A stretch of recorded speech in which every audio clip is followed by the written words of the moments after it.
Hello, Braves family. It's so good to see all of you.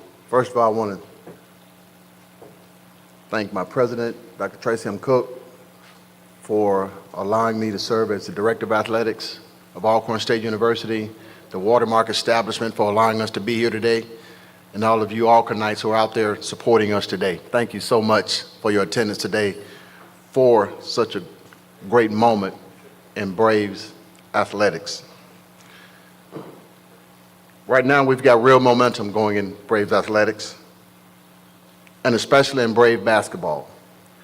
We're moving in the right direction, stronger teams, stronger culture, and stronger vision for where we are headed. And this is just the beginning. We're stepping into a new era, one that's going to transform how we train, how we compete, and how we win. So buckle up. It's going to be special. Thanks for riding with us and continuing to build champions and scholars. I want to thank the committee for conducting this search and going through a vast number of candidates. At this time, I'd like to bring up Dr. Alicia Shields-Gatson, who was the head of our committee, and share some remarks with you regarding this particular endeavor.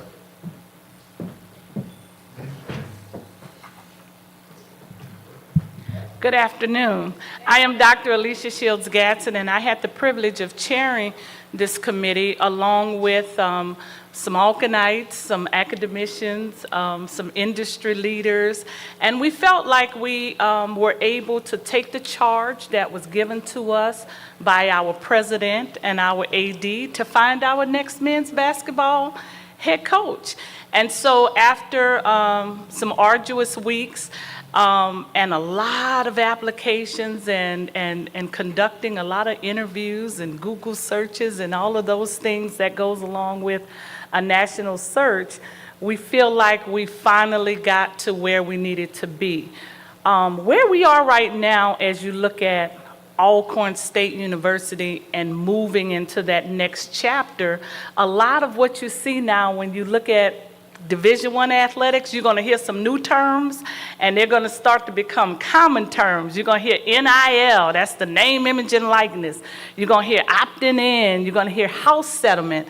And those things are so important, and they are really moving and shaping the way Division I athletics looks. And so because of that, we had to make sure that as we vetted our candidates, that we had someone that could really not only take us to the next level, but to make sure that we were competitive as A.D. Robinson and President Cook look to be competitive in all our sports. When we think about Alcorn State University and where we want to be in that new chapter, we feel like as a committee that we did that and that we found a candidate that actually had those attributes, that is respected definitely in the industry, but has that keen knowledge and understanding of what recruiting has to look like and getting people to our beautiful campus.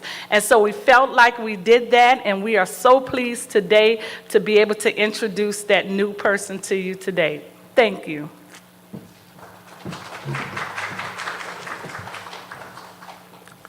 And now to continue down the path and bring greetings from the University Administration, Dr. Tracy M. Cook.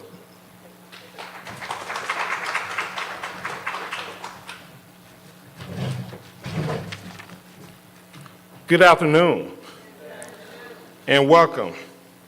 We thank you for attending today's meet and greet and welcome our 15th head men's basketball coach to the Alcorn State University family.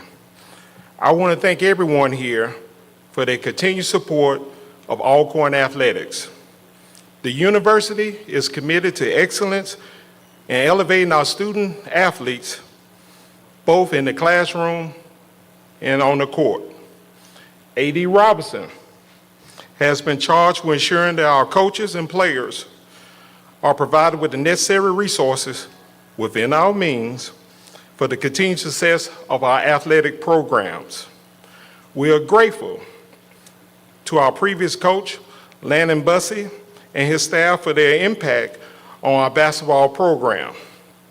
Additionally, I would like to commend our Deputy AD and Search Committee Chair, Dr. Alicia Shield Ganson, for their time and commitment to find a candidate who was the right fit for this key position. We are excited to welcome our newest coach to the family, and we want our fans and supporters to ensure that they will continue to show their support for our basketball programs. Again, thank you for attending, safe travels, and now welcome back our AD Robinson to introduce our new men's head basketball coach, always Alcorn.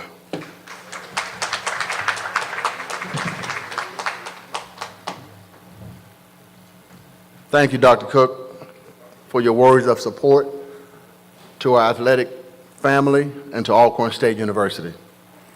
At this time, I'm not going to keep you in suspense. I know many of you know Coach Morton has been with us for almost a couple of weeks now. He came in and hit the ground running. He's been on the court, he's been on the phone, he's been traveling. He has been doing it all since the day he landed this opportunity. And I'm very proud and excited to have him a part of our team. At this time, I present to you Jacob Morton, the new head basketball coach at Alcorn State University.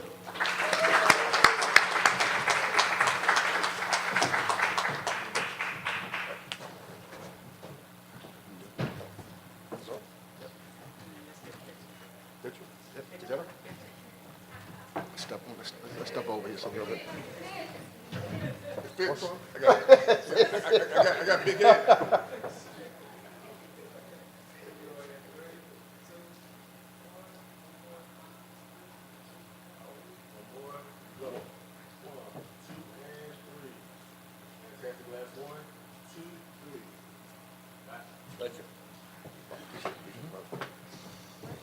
Always Alcorn. Guys, I got to give thanks first before I start anything. President Cook, AD Robinson, Alicia Shields, I want to thank you guys for trusting me with this great honor. I view this as a great honor. I told you, President, in your office a couple of weeks ago when I came down to visit you guys that I view this as a diamond. It is a diamond. It's a gem, and I'm going to treat it that way. I'm excited like no other. I mean, AD Robinson kind of alluded to it, a lot of work. He didn't tell me how much work I had to do coming in the door. I mean, this transfer portal, all the stuff that's going on in college basketball, in the landscape of basketball, it's a challenge. I mean, kids are leaving, kids are coming in, the portal, you hear these terms, NIL. I mean, navigating this industry now is like, whew, it's tough. But I'm really excited about where we're going with this thing. Can't talk about the commitments that we have because we don't have all the papers back, but we have a lot of kids that scholarship papers have gone out to, and I'm really eager to get those things back in the next couple of days. I will hope that you guys will be proud of the product we put on the floor come November, because we are working really, really hard. I want to give some thanks also to my staff. I actually hired a staff. Got one member with me, Adam Braswell. Coach, stand up. Coach Braswell is from New Jersey. His last spot was in Miami-Dade Community College, a very good junior college program in Florida. He knows the Florida landscape, the Florida JUCO system, the Mississippi JUCO system. He's going to be a valuable asset to what we do. Emeka Chiesa, he's not here. He's been hired last week as well. He's at Cecil Community College up in the Maryland, D.C. area. Very well astute to the JUCO system, high schools all across the country. And last but not least, Devin Smith, who is assistant now at Texas Arlington. And he has a lot of experience. He worked at Louisville, he's worked at Ohio State, Oakland, a lot of different places. I mean, he's been all over the place, and he's going to be a major, major asset to what we do. And like I told you guys, this has been people talk about you need to calculate your first 100 days. They should say calculate your first 7 days.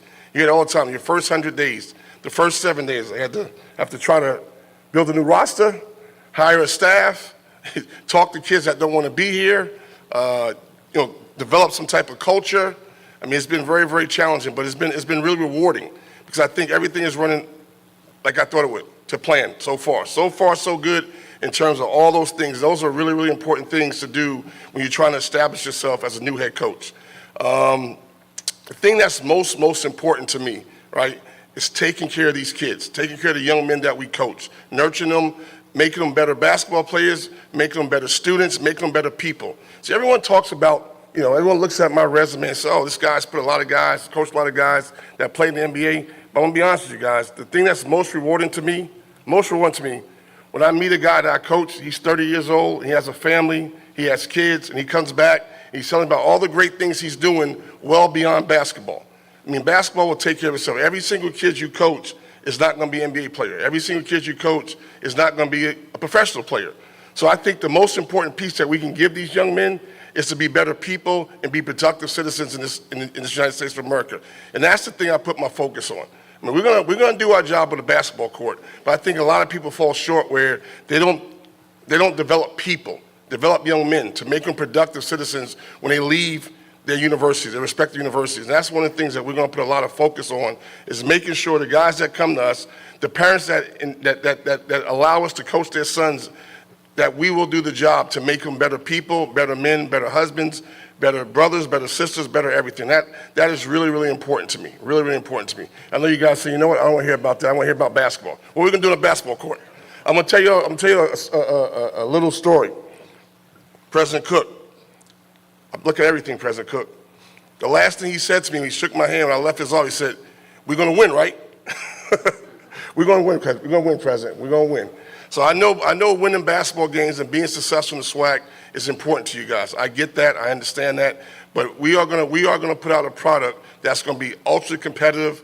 I mean, just think about this. Think about what I'm about to tell you. When I took the job over, I had every single kid in the portal, every single player. So basically, I had no players. And I got the job, but 10 days ago with the portal being open, and you have to sign it. You need to have your team at least 85% done before, when's the 22nd, yesterday? Before yesterday. 85% of your team should have been done before yesterday, because once the portal closes, it becomes a major money grab. And so I'm hustling and bustling and trying to make things happen, but we was able to keep 3 young men, which I'm very excited about. I had a chance to work them out. One of the young men's fathers in the stands, he's got a chance to meet him. Very excited about him, your son, as well as 2 others. So we are going to put together a really, really good product. And the other 7 guys that we have commitments from, I can't talk about just yet until we get all the paperwork back. And that's one of the things that I'm working hard to understand how things work at Alcorn from the paperwork standpoint. So don't kill me, Coach. Hey, I've only been here 7 days, guys, so I'm trying to do it all. I'm trying to get it all together. And I think, I really believe, from my perspective, our first week on the job has been ultra successful in terms of what we had to accomplish. You can't get it all done in 7 days, guys. We got to put together a schedule, which is very, very challenging, a competitive schedule. We got to put together a roster, which is the most important piece of this whole puzzle, constructing your roster. And to be honest with you, that's where all my focus has been. So I do know this. If all those things are in place and that roster's not right, you guys are going to look at me crazy. So I think from my perspective, the most important thing is to make you guys happy. To make you happy, it's put together a really good team, a good product, a competitive team that can win some basketball games. So my job as the head coach is to come here and make sure that roster is in order. And that's what I really put my focus on, and really put my energy and my focus on, making sure that roster was together. I know you guys had a really good coach. Coach Bussey is a really good coach, did a great job the last couple of years. And I'm talking to 2 or 3 of the players that are staying. It's going to be a little different. We're going to play a little differently than Coach Bussey. I mean, Coach Bussey played a unique style. It was a style, but my style is a little different. We're going to play a little bit faster paced game. We're not going to play in the 50s and 60s. There's nothing wrong with that. I mean, North Carolina did it for a lot of years. So there's nothing wrong with playing in the 50s and 60s, but we're going to try to play just a little bit faster, if all possible. But that comes with recruiting the right type of players into that system that can play that way. So that's where my focus has been, knowing that we're going to play a little bit different, we're going to play a little bit faster, that I had to bring in a certain type of guy, a certain type of player that can play and compete in that system. And I think we're doing a pretty good job of that. So the next challenge is we have to finish this roster off over the next 2 weeks, 3 weeks. We're going to try to finish the roster off. And the hard ones are coming now, the real hard ones. Does anybody know what I mean by the hard ones are coming in the game of basketball? Anybody? Nobody knows? Those big guys, the big ones, the big ones, the big ones. We haven't landed a big one yet, Well, that's not true. We landed at I can't talk about him. Can we talk about the kid? Well, he signed. Well, actually, we can talk about it. I can actually talk about this kid. Mike, I can talk about this one because he actually signed to send it back. Mike Jones, 6'8" young man, athletic as heck, from Chicago, went to Chicago Prep. He's a big one. He's a big one. Forgot, I can talk about him. He's a big one. But we got to get a few more big ones. We got to get a few bigger than him. All right, a few bigger than him. I'm coming from a place, guys, where if you're 7 feet tall, you're small. I'm coming from a program, Florida State, Coach Hamilton, who's a mentor of mine, who's been in my corner, who's taught me everything I know about this game. I played for him. I worked for him at Florida State. He's going to be in the Hall of Fame here in about 6 months. So, you know, I'm not going to put this kind of pressure on you, Coach Braswell, but the first kid I brought to Coach Hamilton was a 6'10" kid. 6'10". He was played the 4, and he told me he wasn't big enough. 6'10". I'm dying to get a 6'10" guy.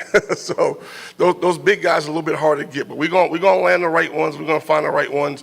But we kind of streamline our recruitment right now. That now we are looking at the big guys. We signed some really exciting guards. Really exciting guards. So I'm excited about this opportunity. I'm excited about this moment. I've had a chance to meet some of you guys. There's a couple people in the audience. I mean, Doc, a couple people I've met already. I'm really excited about the passion you guys have about this program, about this university, and we want to keep building. We're going to keep moving that direction. Now, guys, now this is where I'm going to need some help at. I'm going to need some serious help.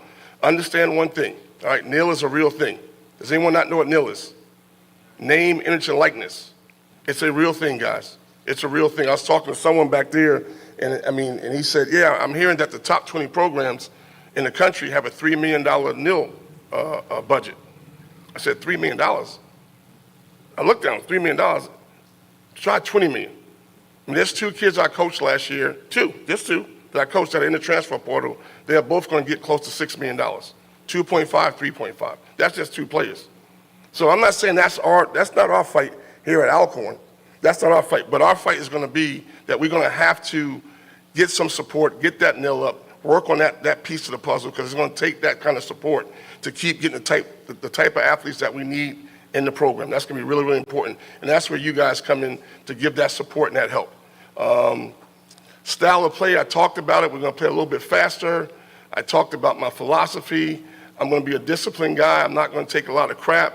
I mean, I talked to some of these guys about this already. The 3 guys that were here, there were some things that was kind of a little shaky that we've had to talk about already.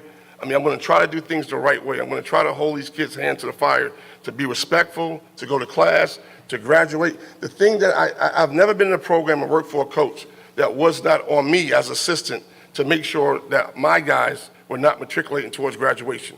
And like I said earlier, these kids getting their degrees are very important. I mean, we'll be lucky. I'll be lucky if I'm here 20 years and I coach 1 NBA player. I'll be lucky, really lucky. So what's more important? Making sure these guys get their degree. So I will hold their hands to the fire to make sure they're doing the right things on and off the court. And we're going to challenge them on the basketball court. And I promise you they will get better. And I promise you we're going to win games. I am so excited about this opportunity, I can't tell you. Someone asked me the other day, are you nervous to go up there and speak? I'm not nervous. I'm going to be nervous November 4th. That's our first game potentially. So I'm not nervous today. But November 4th, but actually, when's our first SWAC game? Is January? Well, I'm gonna get nervous in January because me and AD Robinson been talking a little bit.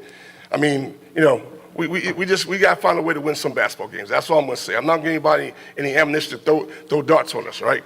So, no, January. If you see me January, let's say 4th is our first game, that's when I'm gonna be nervous because that's when it really counts, guys. I really appreciate you. Please.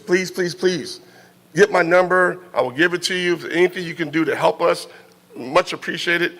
We're making our rounds. I'm trying to see everybody I can see, but we're gonna need your help. We're gonna need your help. We're gonna build this thing. But like I said, we are building this thing in the right direction so far. I'm very pleased as what we got done in this last week.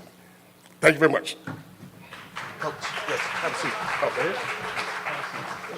Dr. Cook, you can come up for a moment.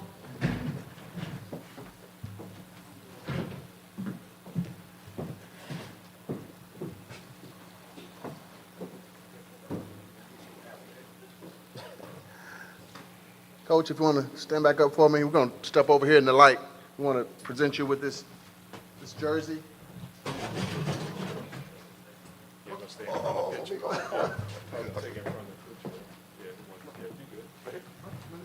side you want me on? Right here. Slide over. Over here? Okay, great. Want to make you two guys tell us where to stand. Yep. You all hold that. You want something about it?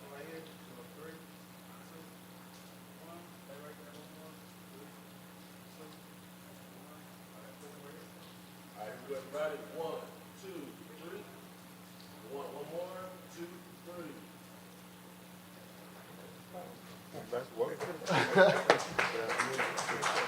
At this time, this was designed to be a meet and greet for our new head basketball coach, so that's what we're about to do. The Q&A won't come from up here. He's going to move around the room. You can ask him any questions that you want. And we have food as well for the guests that are here. The bar is open for soft drinks and water, and it's 5 o'clock, so if you wanted to indulge, you're more than welcome. But thank you so much. On behalf of the university and Dr. Tracy Cook, our president, we really, really appreciate you coming out and supporting Alcorn State University athletics today. And Coach, we got one more presentation for you. Okay.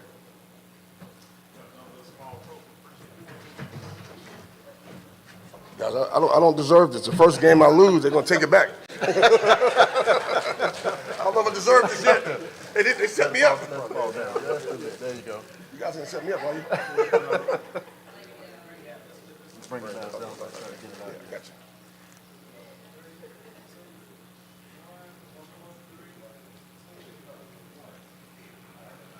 Thank you. 3, 2, 1. Hey, we treat you well here, but we're gonna let you know though. Always on. You ain't told me. You ain't told me. I know. See, I told you. There you go, Coach. Okay.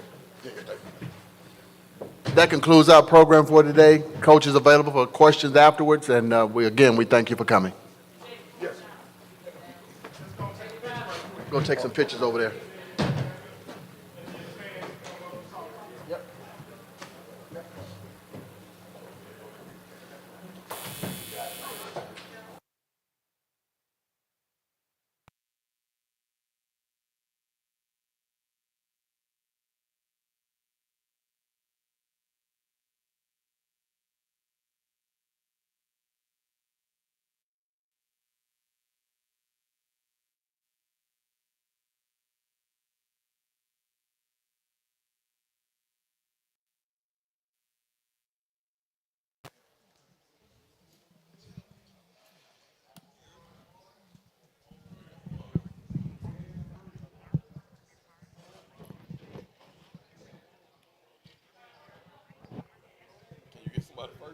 Yeah, I'm gonna try to get either AD Robinson.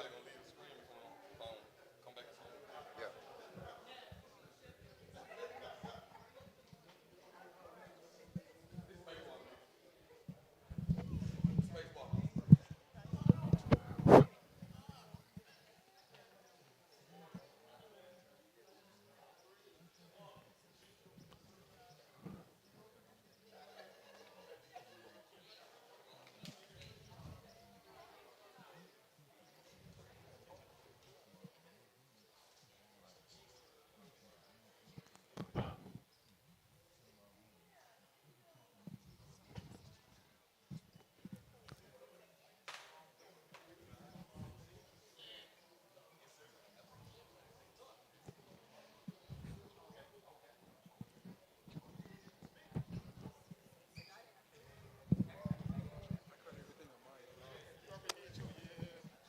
Doc, how you doing?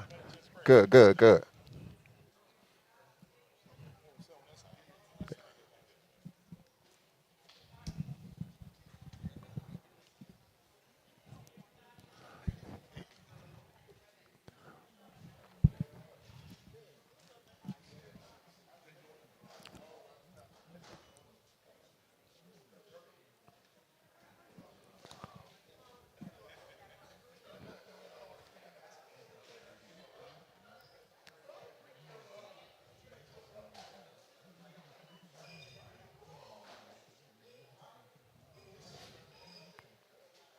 All right, we welcome you back to the Watermark here in downtown Vicksburg. Glad you can join us for the special press conference as we have our new men's basketball coach, Jake Morton. Has been on campus 7 days, been hitting the ground running. We're going to talk with him. A.D. Robinson's coming up. But Alcorn President Dr. Tracy Cook joining us. Dr. Cook, we appreciate it as always. Hey, it's always a pleasure to be here. Yes, sir. The last time we talked, and we're going to talk about, obviously, Coach Morton, last time we talked was in Atlanta at the SWAC basketball tournament. Great time had by all. You know, the commissioner said every president that came up to him gave him glowing remarks for the tournament being in Atlanta. What were your thoughts on that whole experience? It was a great venue. You know, fans had opportunity, easy drive there. If you decide to fly in, all you had to do was catch the motor train over to the host hotel, and the venue was right there. Very accommodating, wasn't too big enough to hold the right crowd there. So it was very well pleased there. I'm glad we have a multi-year contract there to host there. I'm looking for bigger and better things next year. How can you go wrong in Atlanta? Because everybody talks about Atlanta. You don't hear too much. The traffic, you know, you got to deal with that in any big city. But if you're right by the airport, you really don't have to move that much. Now, we didn't have to move too much. You know, even going out the food venues right around the corner. So Yeah. it was a good traveling distance around the area from the arena. Well, this process, Dr. Cook, of hiring Coach Morton, you know, with this transfer portal, players coming and going as they wish, when coaches leave, you got to kind of get on that quickly. Talk about that process. Was it a lot of interest in terms of just the amount of resumes and a lot of interest once Coach Bussey left? I want to commend Coach Bussey. We had an open relationship. He kind of like informed me prior to that game, but, you know, I had to have sealed lips, and we started the process as far as looking around some key people that probably would have an interest there. You had over about 40-some applicants, and we had a short period of time within a 7 or 10-day window. I want to commend the search chair, Dr. Ganson, for a great job, and the committee she had. They actually went through and vetted all of the applicants and narrowed it down to 6, and from 6, you know, brought 3 in, the top 3, and from there, as far as trying to find a good fit, I was able to interview all 3 of the individuals that actually came, and I was very well pleased. I was very well pleased with the selection. It's tough being a coach now with the transfer portal. You look at teams, the one who won the SWAC, Alabama State. Some of their key players already gone to bigger schools. You know, at one time that formed when my time, it was a second chance when you went to community college and going up to the 4-year institution. But now the second chance is they're utilizing the 4-year institution, especially the SWAC, the MEAC, wherever it may be. Players perform and do well, and then you have the bigger schools with a larger NIL deal. They come pluck them away from us. So it's tough recruiting to play that year, and then once you're successful, you got to recruit them to stay on the team. Yeah. Yeah. And just think, if you were playing during this era with everything going, how would you been able, Tracy Cook, how would you been able to navigate all of this? I had a pretty good salary. You wouldn't be broke for sure. I would be broke for sure. Sitting around eating ham and cheese sandwiches. I'd be able to go out to nice restaurants. That is for sure. Yeah. But the biggest thing is our kids staying focused. We want to go to the next level. You know, pro will always be on your mind. But it was something my grandfather once told me. You got to have a plan B and C. And you got to think about your body. Yeah. Pro, I'll never forget my sophomore year playing college football. We had an athletic banquet, and they was talking about how great this athlete, the first African-American, be drafted from Mississippi, and it was Jack Spink. Yeah. And they rolled him in on a wheelchair. And I look, and I say, I do not want to be in that situation. Say the little prayer to God to say, if I can get through 4 years of playing football, I can walk away from it. So that's why I'm trying to instill in our student athletes, okay, what's plan B? Take advantage of the resources we have on campus, the career and pre-professional service. Go do some summer interns. I had the opportunity. I was blessed my junior year and my senior year.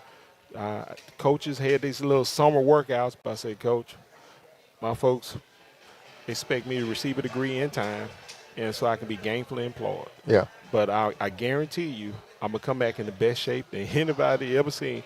So I was able to have summer interns my junior and senior year, and before I walk across that stage, I had multiple job offers.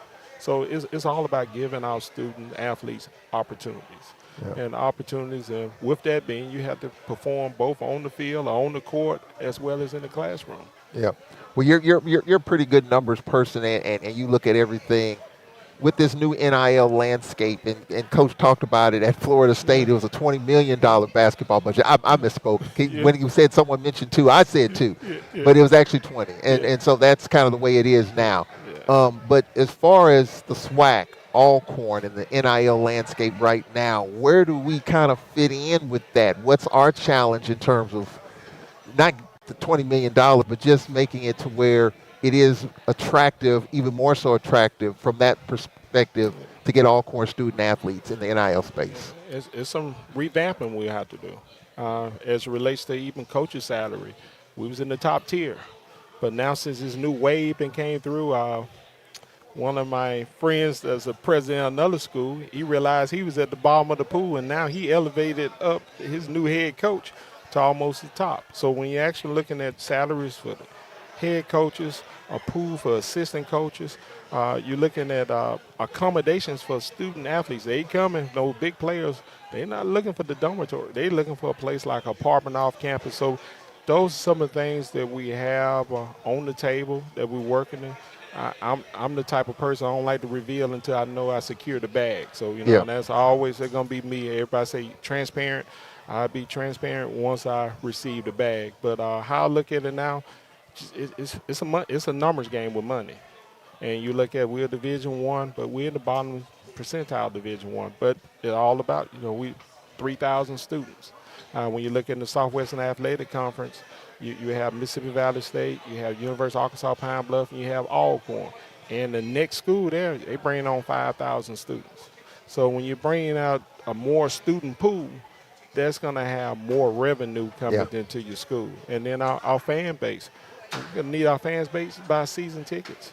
When you buy season tickets, that give us a jump start on the programs. Our season tickets, football example, we haven't hit 1,000 season tickets sold yet.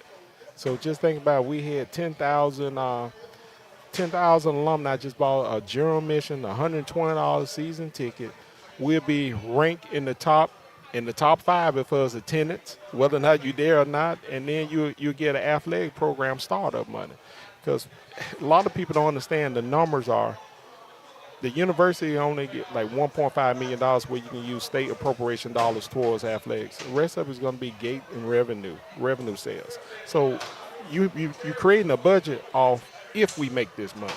And then, coaches had to go out and do guaranteed games, football, basketball games, softball games, to try to create their budget. But traveling, the cost of living has gone up. You look at football, for example, we spend $90,000 just on transportation. Football. Overall, and all the other sports with transportation, about $500,000, $600,000, $500,000 just on transporting to the location and back. I know it's a dire need for transportation, having our own buses, so that's one plan I have for this summer, rolling out, trying to find additional housing for renovate a lot of the houses that's offline on campus, putting those back up to par so we can have affordable homes for those coaches and assistant coaches so they can be able to stay on campus. When you look at the applicants pool, what impressed you about Coach Martin? What stood out with you in terms of Coach Martin's resume? We know it's Florida State connection, working with Leonard Hamilton. We're going to be talking with Coach Martin coming up. What impressed you about all the resumes, and what impressed you about his that stood out the most? Well, the 3 people I had a conversation with, we set up a campus visit so they can see what we have, not trying to hide anything. And one thing that impressed me the most about him, I'm ready to work with what we have and not use that as an excuse. And it really stood out with me. And it's my job as administrator, as well as working with the athletic director, give people the tools and resources they need to be successful. And that's what I'm doing each and every day. Matter of fact, I have a meeting right out here just talking about potential opportunity investor that want to invest in Alcorn State University. So the work doesn't stop. Work does not stop around the clock. This is probably the busiest time because commencement's coming up, the end of the semester is coming up, and then the summer. I mean, so this is really probably a hectic time too. Yes, and we have a total about 41 projects, building projects around campus, and we have some timelines and deadlines on some. Some of them 2 dormitories going to be completely offline. They're not going to be ready until like September and bring that new wave of students in, find a location for them for at least about 6 weeks. They say 6 weeks, but I'm going to add another couple weeks on there because no one never finished a lot of times in the time frame. So it's extremely busy, but what give me the energy is watching the joy on my students' face on campus and appreciating the good things you're actually doing. And they're doing some good things. Speaking of students and student athletes, we're winding down the sports season. Baseball and softball will be winding up. What would you say about the whole athletic season? The athletic banquet is coming up in the next couple of days to recognize those great student athletes and what they've done for Alcorn. That's coming up. What would you say about the athletic season overall, hiring Dwayne Robinson in September, getting the ball rolling with that and all the sports and the back and forth as you talked about? How would you characterize this athletic season? I would say we're in a good position because if you look at all the sports, a couple games here and there, we played in the championship game. And we've been doing a lot with little, with limited resources. So overall, we're improving. We're getting ready to finally get to the point of launching the renovation of the Whitney complex. That's about $25 million. We already put about $2 million into it with the HVAC system, the chillers, all those in place. So I'm feeling good. By this time next year, I'll be in better shape where I can scratch some of those things off the list and then move on to the next agenda. But, it's always something. Yeah. With the baseball facility, one of the poles fell down. Yeah. We look at it as a defect pole, and we had to take all of them down. But luckily, we was able to have some friends of Alcorn to ensure that we able to put some back up, and the funding was there. So it just wasn't one pole that was down. All of them was in bad shape. And it's always the safety of our student athletes. So, Wow. If there was an emergency, so we need to take them all down. So all of them down because they were starting to crack at the base. And then we look at it from that particular company actually installed those lights. Well, years ago, they no longer in business, and it was a defect in the poles.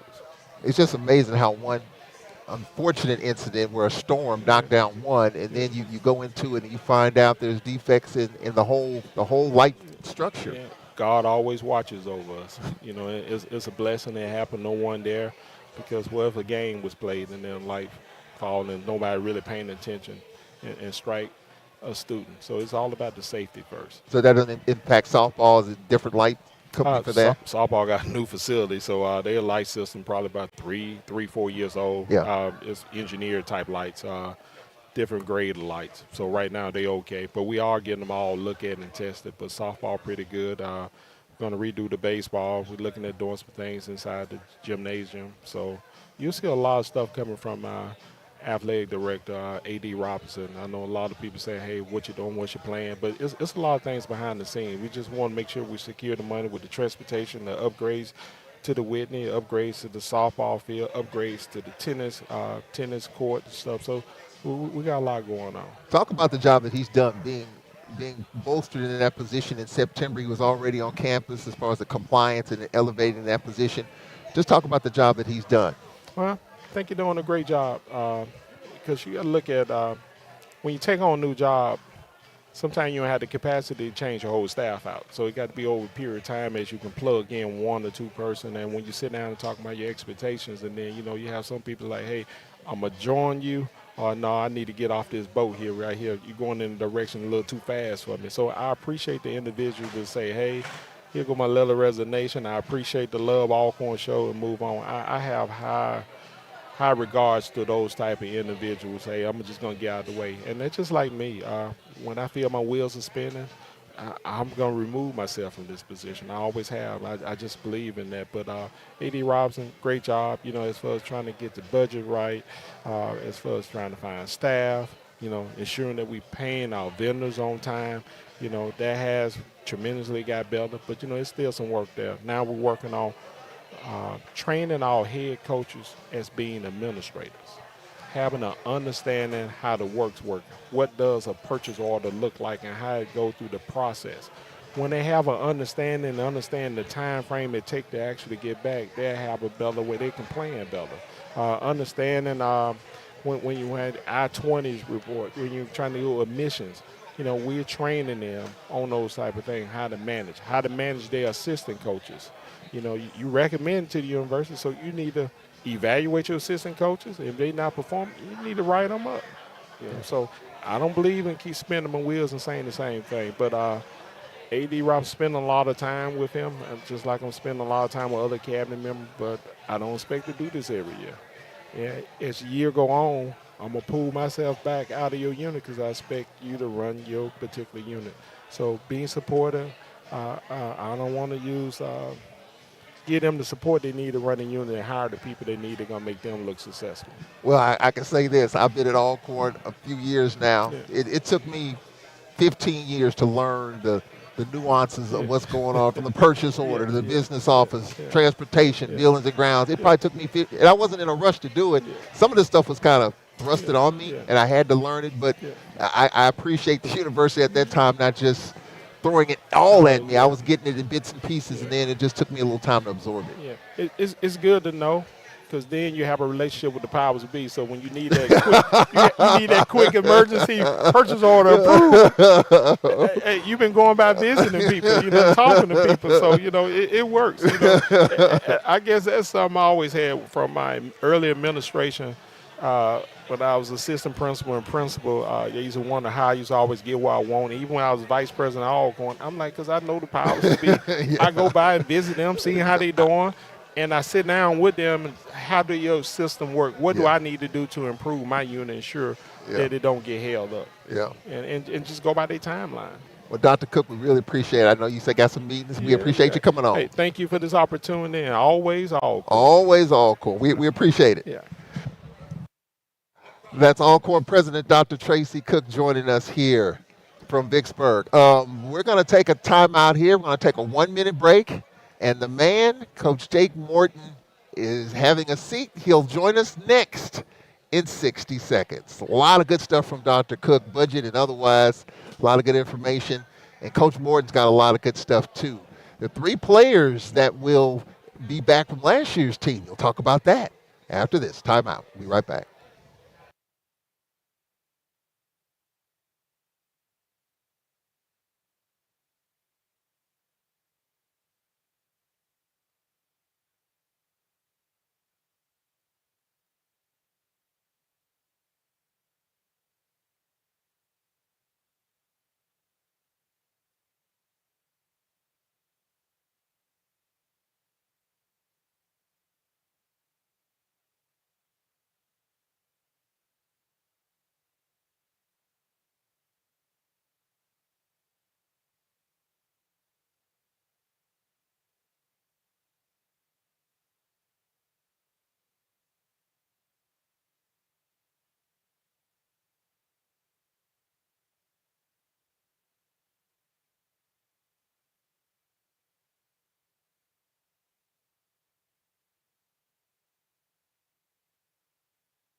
All right, welcome back. We are live at the Watermark here in Vicksburg. Glad you can join us here on the Brave Sports Network, 91.7 WPRL and WPRL.org.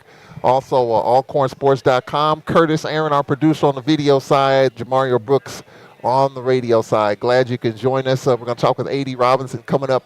And now, ladies and gentlemen, Jake Morton joining us here. Good job on the podium, just giving us the spiel in terms of what's expected from you. Welcome again to Alcorn, 7 days in. Thank you. I'm so excited to be at Alcorn right now. You have no idea. I mean, like I told you guys earlier, this is a gym. And I'm so excited that you guys entrusted me to run your program. Really excited. What did you know in this process of applying for the job and all of that? What did you know about Alcorn, the SWAC, the whole HBCU experience? Well, I mean, obviously Alcorn has a lot of history in basketball. I mean, shout outs to Coach Bussey. I mean, he did a heck of a job here. I mean, the last couple of coaches have done great jobs, winning games and being successful in the SWAC. The SWAC is a ultra competitive basketball league. There are some great teams. I mean, it was, you talk about the teams, the great teams that Texas Southern had back in the day, and Prairie View and Grambling. There's been some great basketball that come out of this league. Southern, has had unbelievable success in basketball over the years. So this is a tremendous basketball league with great basketball coaches. So I'm just excited about the opportunity to compete at this level against these guys. And, it's going to be a challenge. I do know that. It's going to be a challenge. Or being in Tallahassee, Florida A&M. They got a new coach in Charlie Ward. That's going to be an interesting matchup when we play Florida A&M and Charlie Ward. I tell you what, Charlie Ward, my hat's off to him, the guy. I mean, he's just an unbelievable, amazing athlete. I mean, just think about this. Charlie Ward won a Heisman Trophy in football, never played one day in the NFL, and had like a unbelievable NBA career. I mean, just a superb athlete, and on both sides. I think he played baseball too. If I'm not mistaken. I know he played obviously football and basketball in college, but I'm not mistaken. I think he played baseball. I mean, he's just an unbelievable athlete. And I'm sure he's going to do a great job. That was a great hire for FAMU. I mean, I had a chance to say hi to him a few times in my extent up at Tallahassee, up at Florida State, because he used to bring his team by to practice in our gym. So he's a great guy, and I think he's going to do a great job. That's a really good hire for that university. Well, there is an Alcorn connection a little bit to Charlie Ward. It goes back to when he played at Florida State. This was in 1993. The late Steve McNair. Oh, wow, what a great player. We played down in Baton Rouge at Southern University. One of the more highly anticipated games. That was in 1993. And we called that the Charlie Ward game because Charlie Ward was in attendance. Wow. Because Steve McNair was kind of in the running for the Heisman, of course. And Charlie Ward got that information. He wanted to know what Steve McNair was all about. He came to Baton Rouge, A.W. Mumford Stadium, to watch Steve McNair. Well, I tell you what, I wish I was there with him because Steve McNair was that kind of player. Yeah. I missed that one. I mean, Steve McNair, wow, what a name, what a player. I mean, wow. I mean, that's you're going back, but that just tells you the type of insight that a guy like Charlie Ward has to come out and see him play. Well, one of the things you talked about is, and of course, the previous coach Landon Bussey was a defensive guy. You're just the opposite. Offensive-minded fireworks. Fill it up. I won't say that. I mean, obviously my last stint in college basketball was with Leonard Hamilton, and he's a defensive-minded guy. I played for Leonard Hamilton, so as a player, I definitely believe in defense. I just think from the offensive standpoint, I want to play a little bit faster than we played in the last couple of years. Not that I'm an offensive-minded person. I think the bottom line is you have to stop people on defense. I mean, Coach Bussey did an unbelievable job in terms of what he's did. But my system, my style, we're going to try to play a little bit faster. Is basketball today about defense or is it about scoring? Has the game changed, you think? Is it about stopping people or is it about trying to score as many points as you can? Well, it depends when you ask. You ask the analytics person, they would say it's about scoring and taking advantage of the three-point line. I'm not quite an analytics coach where all I want to do is shoot threes and make layups. But there are a lot of schools like Alabama. I mean, Alabama's had unbelievable success in the last 7-8 years in basketball. And all they do, if you watch them, is they shoot three-pointers and they make layups, or they shoot layups. They don't take any other shot on the floor. But from an analytical standpoint, that's the way people play the game. I'm not quite there where I just want to shoot threes and take layups, but, I think, scoring over a certain amount of points is going to be something I'm really focused on. We're talking with new head men's basketball coach Jake Morton here at the Watermark here in Vicksburg. 7 days in, I know it's been a whirlwind. There are three players, and you referenced one that you could mention, but there are three players from the previous team that will be back. You didn't mention them in your remarks, but you and I talked about it. Talk about those three. Well, I'm excited about all three. I mean, obviously, with the age of the transfer portal, I wish a few more would have stayed, but, obviously three said, look, Coach, I'm all in. I'm 2 feet in. Davion's one. It's a local young man here. Davion, he's all in. I'm really excited to talk to his dad. Davion Williams? Yes, Davion Williams talked to his dad a few minutes ago, and he's all in. I'm really excited. Had a chance to see him a little bit in the last week. Amari, another young man. Amari Hamilton? Yes, Amari Hamilton, another young man who's 2 feet in. He's all in.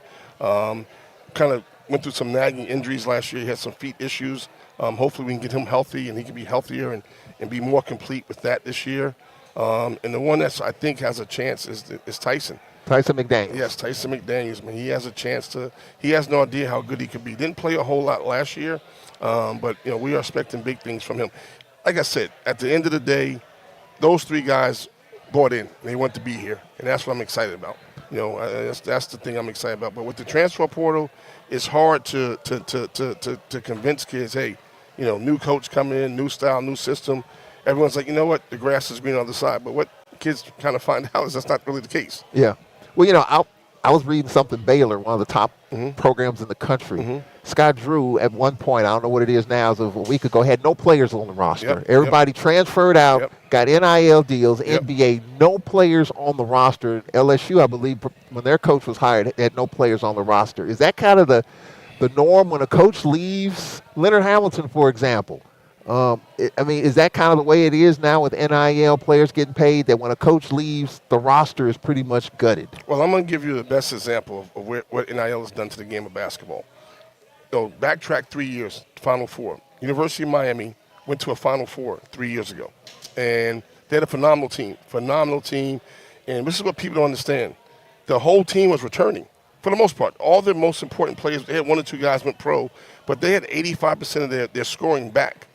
But what happened after the game, after they got back to Miami, 8 of the top players walked into Coach Larinaga's office and said, Coach, we need more money or I'm going to leave. And 8 players left. Now, that wouldn't have happened 10 years ago. Yeah. That team would have had a chance to probably, two-peat to get back to the Final Four. But in this day and era, you would think, it's no rhyme or reason to it. I can give you examples when teams were very good, kids left. Coaching changes, kids left. That was an example of a team being really good at the highest level, and kids still leave. So I don't want, the rhyme or reason to it is kids are chasing NIL, which is what it is. And you talked about NIL, and me and you talked. Just to have 3 players that's going to stick and stay, I think that's pretty good. And Yep. then you've got some other. We talked about McDaniels, and we talked about Hamilton and Davion Williams. But there's a 4th that you mentioned for those who might have missed your remarks. Talk about that. In terms of that's coming into us? Yes. Yes. He's a young man. We signed him. He's a high school kid from Chicago. Mike Jones went to Chicago Prep. I think he has a chance to be really, really good, guys. He has a tremendous upside. He has a lot of learning. He's going to be a freshman, but he has a chance to be a really good player. And we have another kid I didn't talk about that actually sent this stuff back is Travis Roberts, who I actually signed at Jacksonville State, who's going to be a good player. He's going to be a good player as well. He's a big wing. Talk about recruiting here in Mississippi and how you're recruiting roots as you pull up stakes from Tallahassee to Norman. Well, it's real simple. One of the things I'm going to do in my first 21 days is I'm going to touch base with every JUCO coach in the state. I'm going to touch base with all the high school guys in this area, and I'm going to make sure they know that, listen, if you have a guy, and that we could be a viable option for that. I think recruiting the state is going to be vital.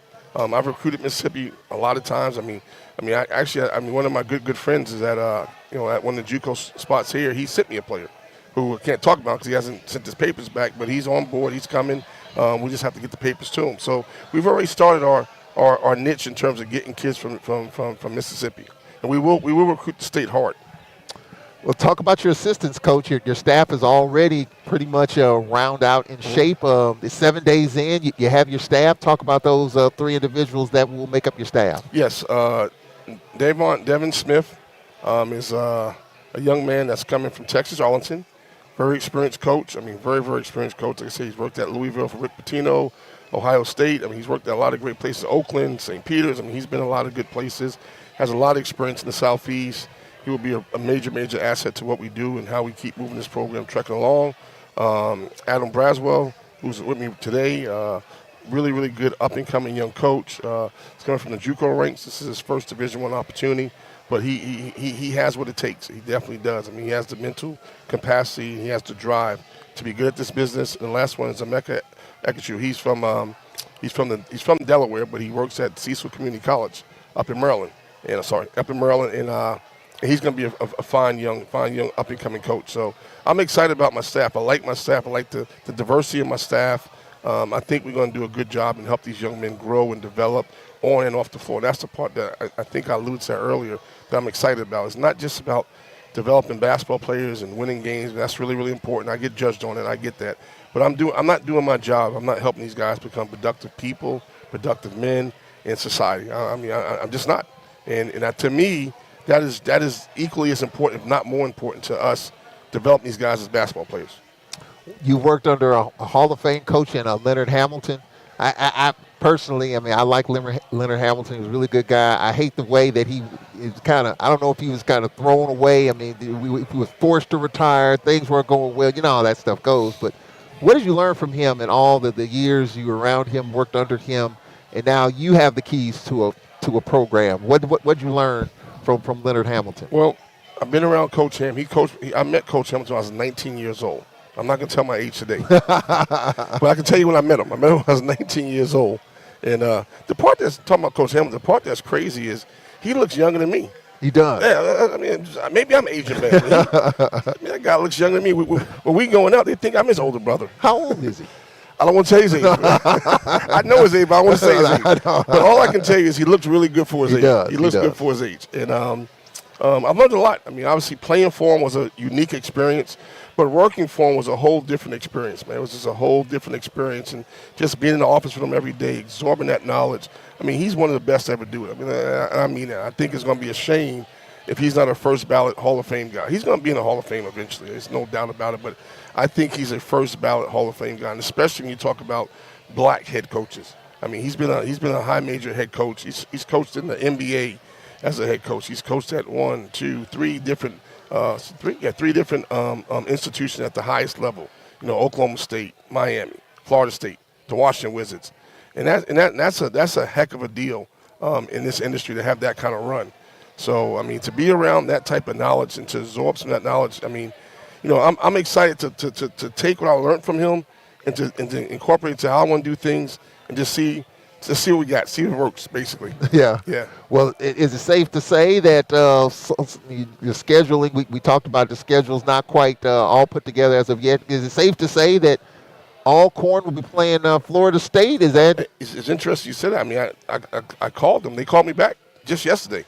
Okay. So I mean, I'm hoping. That's the hope. I mean, there's no reason for Florida State to be afraid to play Alcorn. I mean, there's no reason for them to be afraid to play us. But you know, we're hopeful. We're hopeful that we can get that game. That'd be a great experience for our players and our university and our program. But I don't think Florida State is going to be afraid to play us.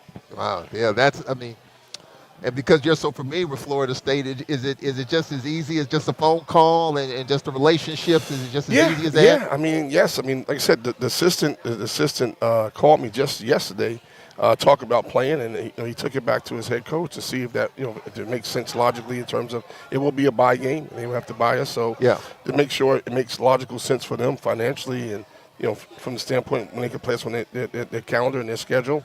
So I'm hopeful we can play the game. I mean, Coach Luke Locks is doing a great job up there. Obviously at that level, everything they do is monitored through through social media and all their signings. They're doing a great job with putting together a great team. So I mean, it's not like I want to play them, but obviously you're in a situation where you have to play guys that can buy you and pay the money. Yeah. What's your philosophy when it comes to scheduling? Have you even thought about teams in our conference? And I'm on podcasts every Saturday. And in November, December, you kind of, I'm sure it's tough sledding. Some of our teams 0-12, 1-13. We play down a little bit to get a win or two, but it's tough. We're getting the paychecks, we're getting the guarantee games, but at the same time, we're taking the losses, which kind of hurt us in March because we're one of the first four in, and then you know how that pathway goes. What is your philosophy in terms of out of conference scheduling? Well, this is my philosophy on a whole when it comes to scheduling, it comes to the season. When you play at the SWAC, the MEAC level, the level where you have to be bought a lot of times and raise a lot of money, the season is broken down to three different parts.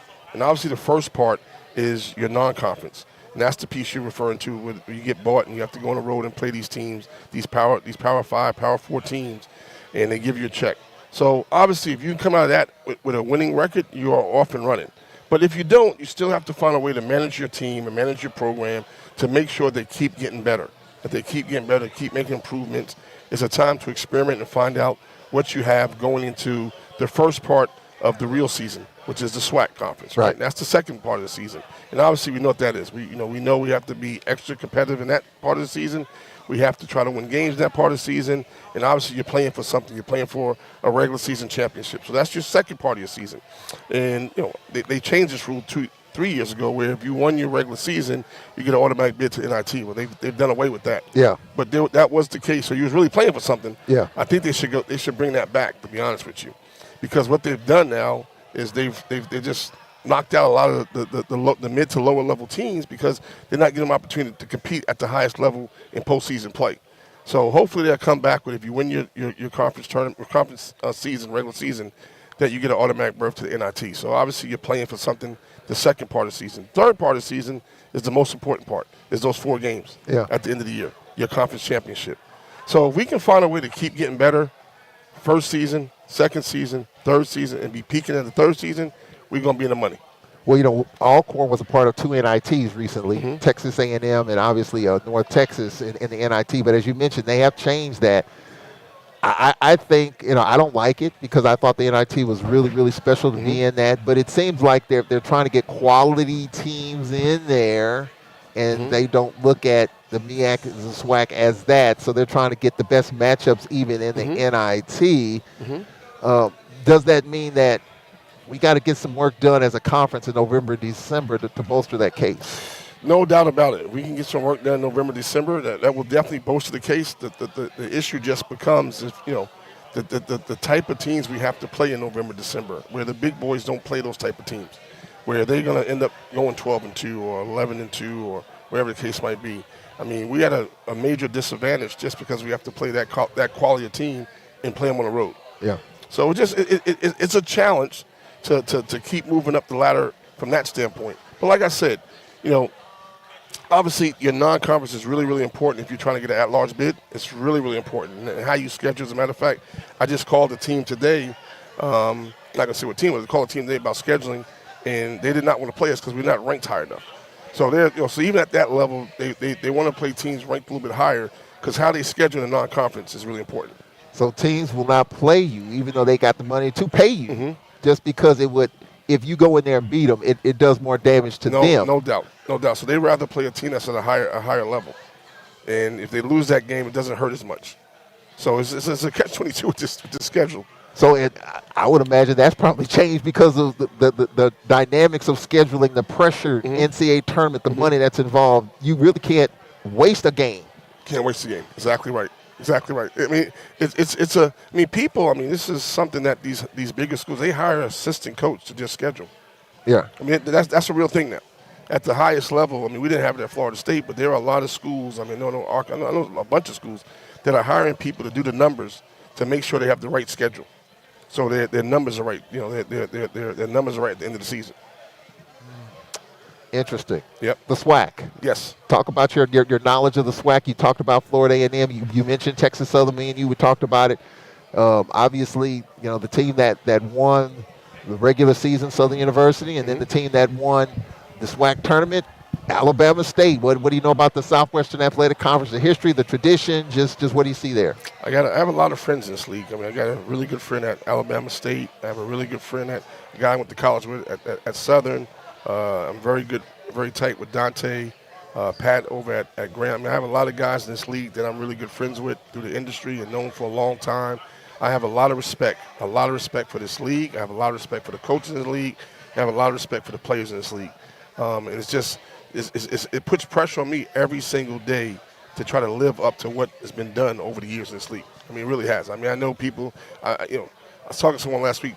Coming from Florida. Listen, I don't care where I'm at. I'm in the SWAC now. I'm not at Florida State.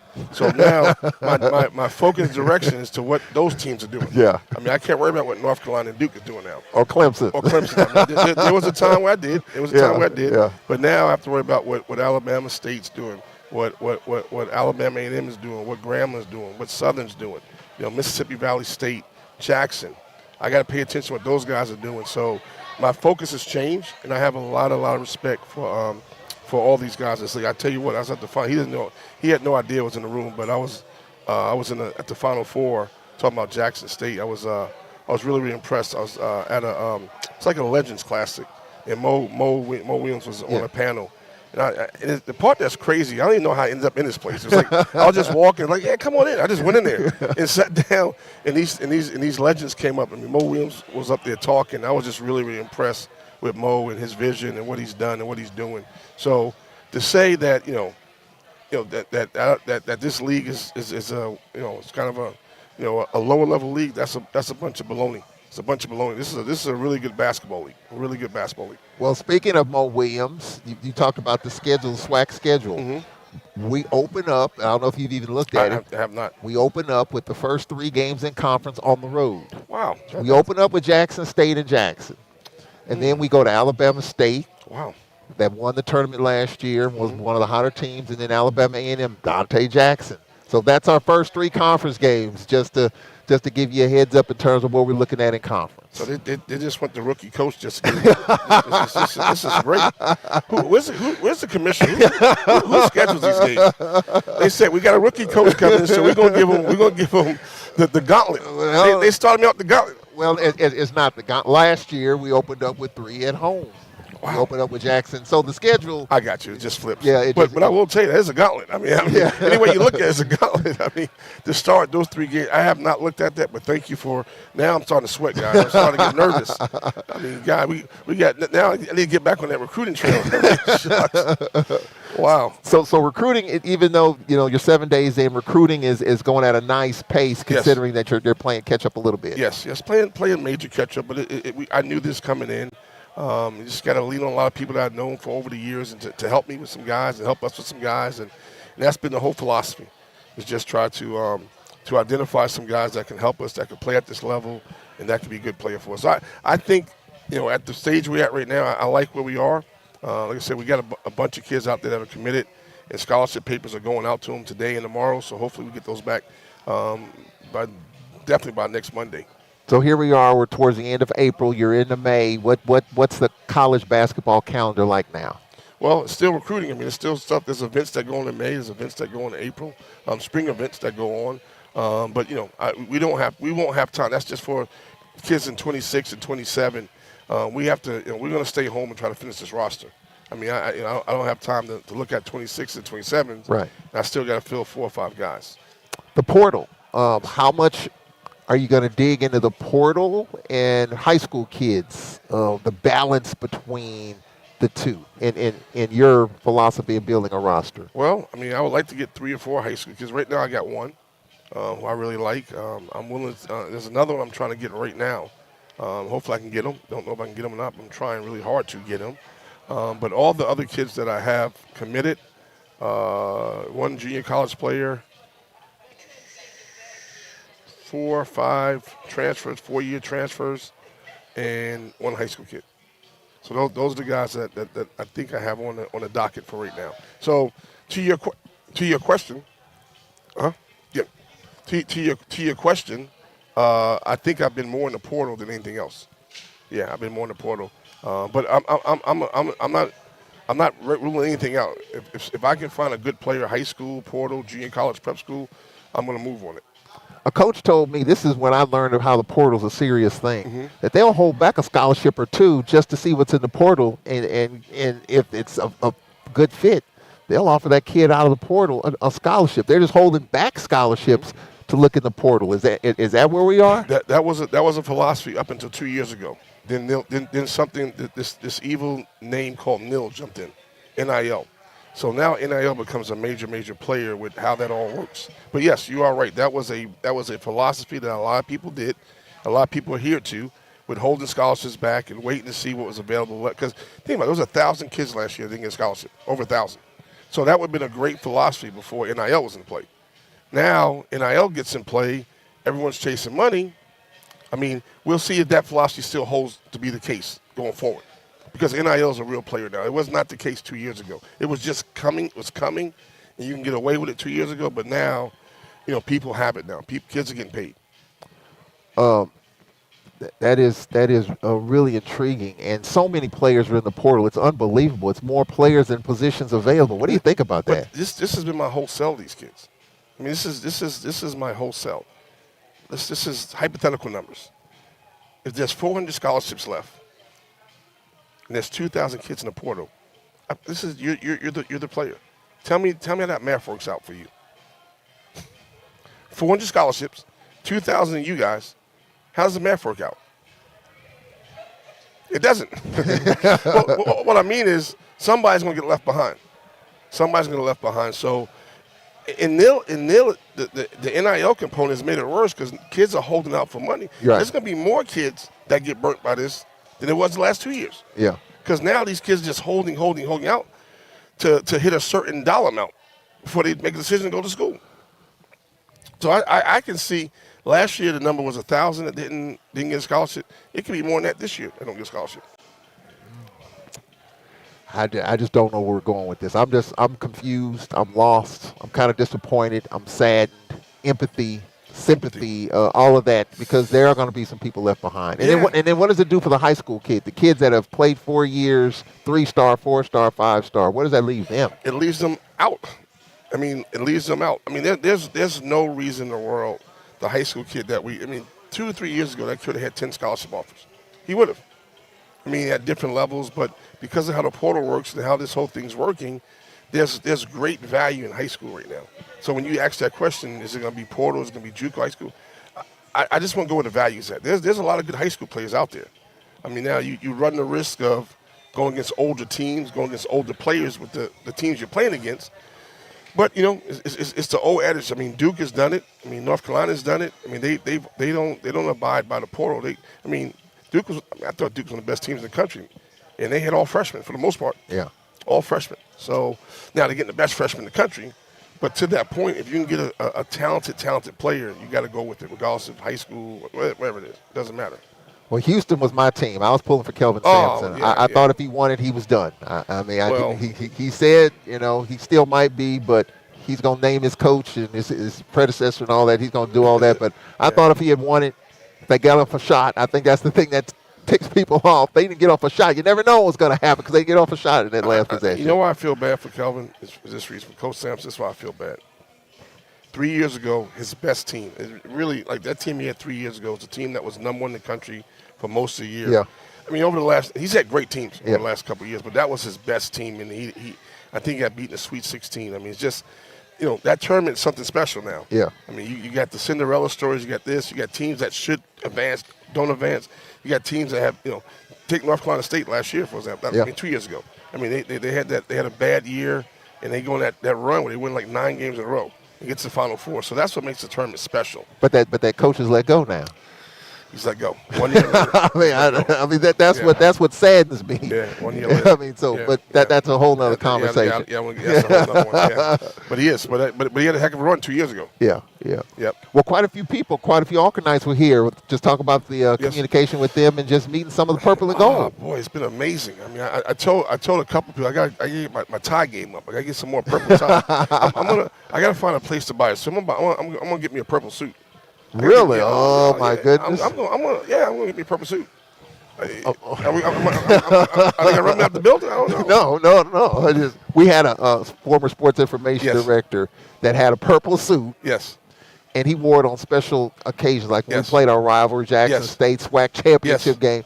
It was the purple suit special. That's when he would pull it out. So you're gonna have a purple suit. You know what? I like that idea.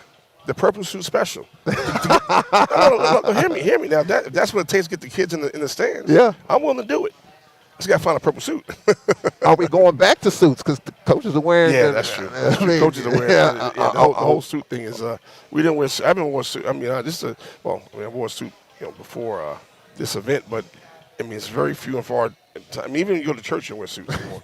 I mean, people come to church with shorts and polos. So the suits have kind of thing of the past. But I like suits, and you gave me a great idea. The purple suit special. We're gonna market that. I'm gonna give you credit for that one. Okay, all right. Now, for all you Alkanites out there, if we go with the purple suit special, we gotta have that place sold out. The date we do purple suit special, we gotta have that place sold out. Okay, all right. We have that building sold out. Well, we just need to know in advance, and we'll definitely.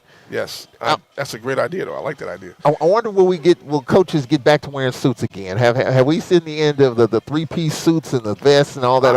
I hope not. I hope we get back to that. But right now, the way it stands, guys are not getting back to it. But I hope we will get back to the time where we wear suits again. Why is it coaches don't want to get back to? Is it too hot? Is it just too much with a suit? You think? I don't know. It's really weird. I mean, it's just I don't know.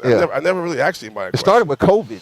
COVID was the whole reason why it started. Yeah, it was the whole reason it started. It started with COVID, and it's never changed. Yeah, I mean, guys got to being comfortable, and they just stuck with it. Rick Pitino wears a suit. He wears a suit. I wondered, did he start something that maybe within that conference? Well, there's other guys that wear suits. Yeah. I don't know all the guys, but I mean, Coach Hamilton didn't wear a suit. Let's see. I'm trying to think of our league. I mean, Duke, the head coach of Duke, no suit. Hubert, a couple guys wore suits. A few, not a lot, a few. So will Jake Morton be wearing a suit? Every once in a while, yes. the purple suit special. I'm definitely in the suit. So, guys, if there's anybody that can help me out there to help me find a purple suit, where I can buy a purple suit, please hit me up. Because I would like to know where to find a purple suit. Well, my Twitter handle's Tall Man Radio, and just send me a thing on Tall Man Please Radio, hit Tall Man Radio, please. I will forward it on to you. Guys, I'm being serious. Purple. I want to find a way to find a purple suit. Coach, we really appreciate it. Yes. We're going to be talking again. Yes. We're going to do a whole nother Yes. show, and Yes. as you get situated and acclimated with call-ins and everything, Yes. we will definitely be talking again. But Yes. good to meet you. We'll be talking down the road. Yes. Thank you very much. All right, that is head coach Jake Morton. We're going to take a timeout here. A.D. Robinson is coming up in 2 minutes. 2 minutes. And A.D. Robinson's moving around, shaking hands, of course. We'll take a 2-minute break. We'll talk with A.D. Robinson, and we'll wrap it up here. For those who might have missed some of this good stuff, I'm going to repost it sometime this evening for folks to check it out. We'll be back in 2 minutes. We'll be right back.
All right, we welcome you back to the Watermark here downtown Vicksburg. Glad you can join us. Appreciate the Watermark. This is my first time here, actually. Okay. It's my first time here, and I've seen the advertisement for folks who want to have events here. So, good job by the Watermark 80. Good job. Thank you so much, Charles. I appreciate that. I think it's a great backdrop. I was prepared for the black and gold room on campus. I was prepared for that, but obviously things change. Obviously. Yep, they did it. The Watermark, we really appreciate them allowing us to be here. We love to embrace the city of Vicksburg and the businesses here. So this is just the beginning of a number of things that we hope to do in the city. Alcorn is Vicksburg. Vicksburg is Alcorn. So we want to enhance those partnerships that we have and keep moving forward. Well, let's talk about Jake Morton, the process. The process is the process. People ask about the process. Anytime a coach is hired, I read about it all the time. Just talk about the process of elimination and you getting to Coach Morton. How many applicants were there? Wide swath of variety, high school coaches, JUCO, pro coaches. Just talk about the variety of interest for this position. We had a ton of interest for our head basketball coach position. It was enormous. Some people didn't even apply. They just sent me an email. So it's interesting because there were people who just, who made phone calls, who sent me emails with their resumes, and in addition to the 50 or 60 some odd people who applied. So we had, I think, a very knowledgeable committee, or not, I know we had a very knowledgeable committee that we put together of coaches, Alcornites, um, people who had the best interest of Alcorn at heart. And once we went through that process of going through all those candidates, I think we hit a home run with Coach Morton. So there was a committee. It wasn't just Coach Bussey leaving and then in a couple of weeks, bing, bang, here's Coach Morton. There was a process there, a committee. Most definitely. And Dr. Gadsden, Alicia Shields Gadsden, who is a former athletic director, a former coach at Alcorn, very familiar with the Alcorn family and what Alcorn is about, who herself was a very successful coach here at Alcorn, successful AD, and who's gone on to accomplish a number of different things, headed the committee and really had a very clean and straightforward process that really worked out to give us a good candidate. I was on a coaches committee many years ago, but I was an alternate.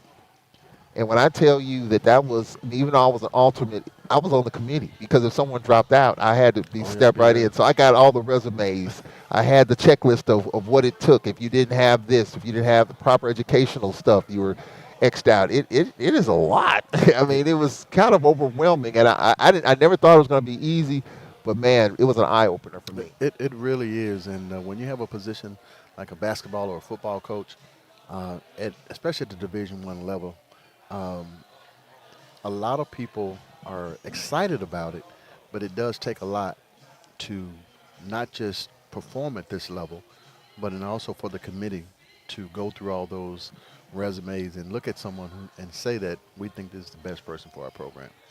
What made Coach Morton the guy, the best fit for Alcorn? Well, Coach Morton brings a vast amount of experience. He's known as a very solid and very good recruiter. And even though some people may look at him and say, he's been an assistant, but sometimes you got to be given the opportunity. You got all the nuts and bolts there. You got the foundation. You need to be given that opportunity to show, because you got to have players. You got to have players, and he's been around successful programs. He knows what it looks like. Again, he has that experience of being a top-notch recruiter. Very passionate about, being this, as he mentioned in his Q&A, about being here at Alcorn and this being a diamond for him. And after taking everything into consideration, what he brought to the table, he interviewed well, and here we are. I mean, he just rose to the top. And I know there's always a process for these things. There was supposed to be a press conference last week, but I think what I come out of it is you want to make sure all I's are dotted and T's are crossed. And it's not just as obvious and as simple as people might assume and think it is. 100%. And, there was a process to not only getting him here, ensuring that everything lined up. Yeah. Even though there were some communication snafus that we just needed to have everything lined up. Coach had to not just get here, but we didn't want to just rush and put everything together. We wanted to kind of be timely, and even getting this together today, we had a couple of snafus, but it turned out great today. We plan to do this again with not just only Coach Morton, but several of our coaches. We would like to start a coaches caravan and take our coaches around and let them meet our supporters and Alcornites who truly love and support Alcorn athletics. We want to meet them where they are. So that's something that we're going to do here very soon, not just to hopefully in the other areas like Vicksburg, Natchez, and look at some centralized areas for our alumni chapters before the season gets here and school starts back, so that we can garner their support. As Coach Morton mentioned, the landscape of college athletics has changed. Yeah. So the support has to elevate along with that, because it's a different athlete today, not just physically and mentally, but it's a different. Getting a kid to come to school now is almost a negotiation process with them. But it's also a different timeline, too.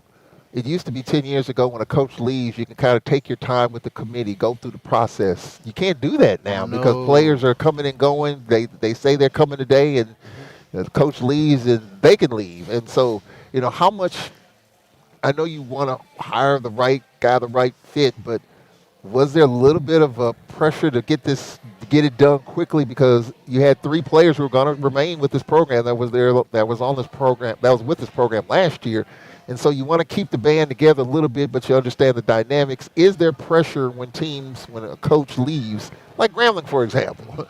I mean, Dante Jackson goes to Alabama A&M, and you snap your finger, and voila, they get Coach Carey from Florida A&M. That happened quickly. That was a surprise for me personally in more ways than one. But I kind of understand now a little bit more the dynamic why it went so fast. And you do want to get your coach on board as quickly as possible because the quicker they get on board, the sooner they can start having these conversations with athletes. Yeah. And we, in the process of doing that, we wanted to respond as quickly as possible and getting our head coach. I think those schools, I don't know how much of a committee was involved. Yeah. With that, sometimes you identify a guy. I wanted it to be a process that a committee was involved and the decision not just be on one person, because I think at that point, then all of it, you own all of it. And for me, I was comfortable with doing that. However, I felt like here at Alcorn, we're a family and we needed to get family involved in the process of determining who was going to lead our program. And knowledgeable family members along with that, and just say, hey, we're going to come together and get the best candidate we can, and we wanted to try to do it as quickly as we can. We actually went through the process pretty quickly and made some decisions and, tried to get the best guy on campus as quickly as possible. You almost have to do it quickly now because you don't want to lose the No. players that you have. And, Exactly right. and we're talking with Coach Morton about it. There were some programs that had 0 players once those guys transferred, hit the NBA and get paid and all that. Yet some programs with 0 players on the roster starting really from bare bones. But for 3 players that are going to return, Darvion Williams, obviously, Mari Hamilton, and Tyson McDaniels, it's a pretty good foundation to start from. It is, and it's unfortunate sometimes too that some of these schools they kind of play games with some of these players. They say they're going to bring you in, they say they're going to promise you this, so they kind of keep you dangling out there. Keep you at bay. Yep, until they bring in this guy and this guy and this guy, and the kids have all the power these days because just because a kid signs a scholarship these days doesn't mean that someone can't come along with a better offer down the road. So the goal is to get them to sign on the dotted line, but you won't know who's on your team until we get these guys here July 1 for the second session of summer. And I don't know if you've heard recently, but even some kids, they entered in December at some schools, January, some schools this spring, only spent 1 semester there. So it's just we want to create a great experience at Alcorn, which we've always done, and that's what we're, as I talk to Coach, we have to talk about the experience here at Alcorn, our history, and what we're going to do to help make them successful beyond the court. And while they're there, show them the love that Alcornites do, and encourage them and support them, and they don't want to leave, So that's where we want to be, and that's where we're going to be. All of our coaches are doing it. Our softball coach has 10 signees for next year. Our volleyball coach has 8 or 9 signees for next year. Our baseball coach has another 10 signees for next year. So the recruiting is happening. It's possible, and we hope to continue to support all of our coaches. Our soccer coach, that's going to be a big thing for us. We're labeling next year for soccer redemption after what we went through last year. So we're just really excited about where Alcorn Athletics is right now, and looking at where we're going. We got some pieces that in place now in the SID position, and Coach Gadsden is here, and we got this coach on board, and so it's exciting. Well, the athletic season will be ending in the next few weeks. Softball and baseball, obviously.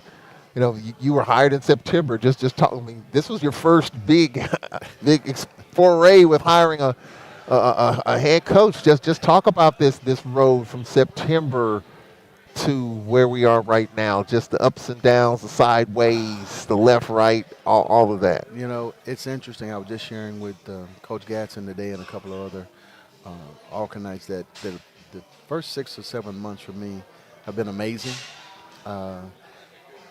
In a sense of just being excited to be leading Alcorn State athletics. There were a ton of challenges coming in the middle of football season, right after the season has started, and not just on that side, but just having, we've had 3 athletic directors in the last 5 years or so. Um, you know, things were kind of moving around at a fast pace. You're trying to implement structure in the midst of a lot of different things going on. Um, we've made some infrastructure changes, some staff changes, just a lot of different things while everything's continuing to move. And that's the hardest part that I think The sometimes. train is going to continue to move. Yes. And you're trying to change the wheel. Trains don't just stop on a dime. It takes 2 miles to have a train to come to a complete stop. So the train's got to keep moving, and you got to work within the fact that the train is continuing to It's move. continuing to move. Yeah. You're trying to change the wheel on the train while it's moving. Yeah. And it has been an amazing 6 months. But I tell you, 6 months from now, we're going to look even better. And a year from now, we're going to look even better. We're going to have some championships. We're going to do some things internally from an infrastructure standpoint. Just overall, we're going to embrace the community.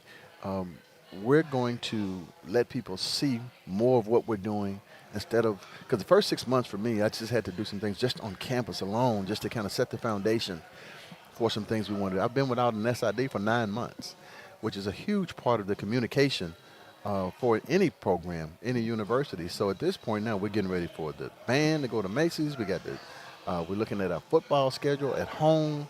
We're looking at the football schedule away. We're building our basketball schedule right now. I have to get Coach, bring him up, orientate him on, the Alkin nights that he needs to meet and shake hands with. That's why we want to get him out there.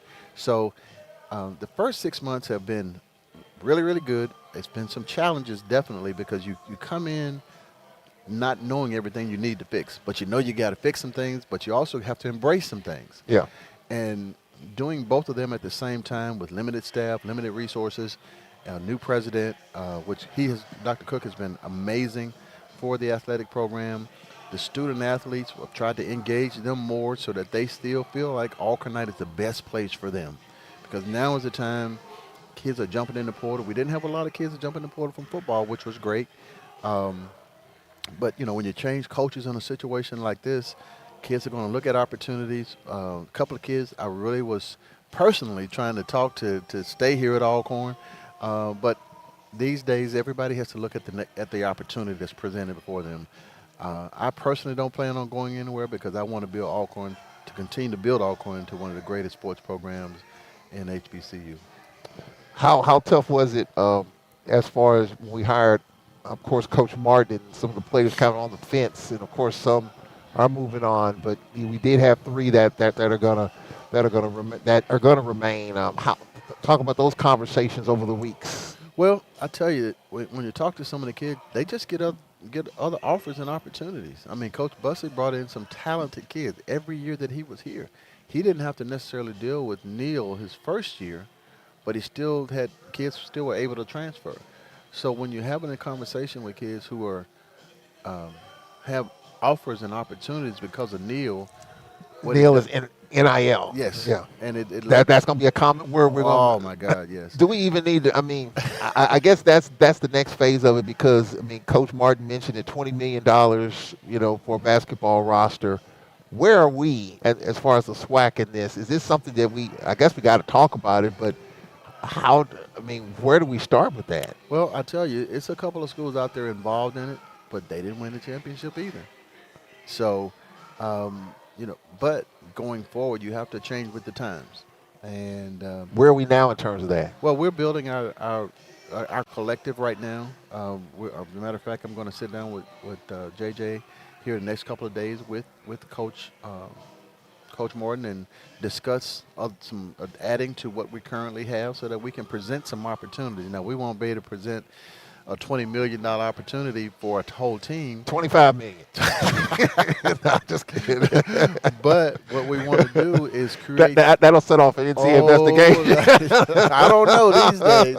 BYU is about to pay a guy $8.5 million for just his freshman year. So I tell you, but we're going to look at opportunities so that to build our collective so that we can offer some opportunity to some of the better players and let them see, one of the things that were able to do was, provide our men and women's basketball team with at least a cost of attendance check, which started like 5 years ago. And Will that continue going forward? that's the plan for that to continue going forward. But we'd like to do that across the board. Yeah.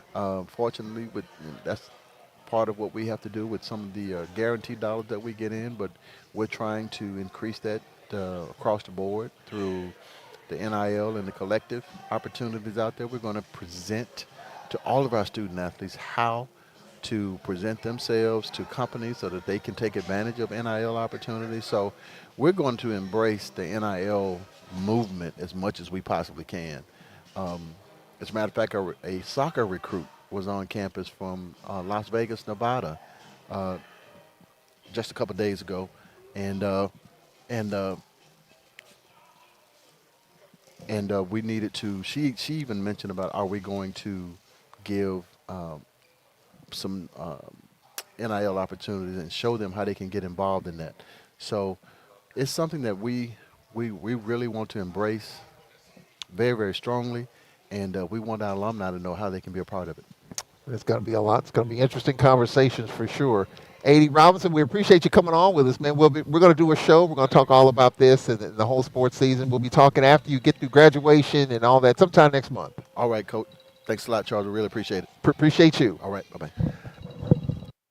All right, that will do it here from Vicksburg at the Watermark. Glad you can join us here on the Braves Sports Network, 91.7 WPRL at WPRL.org.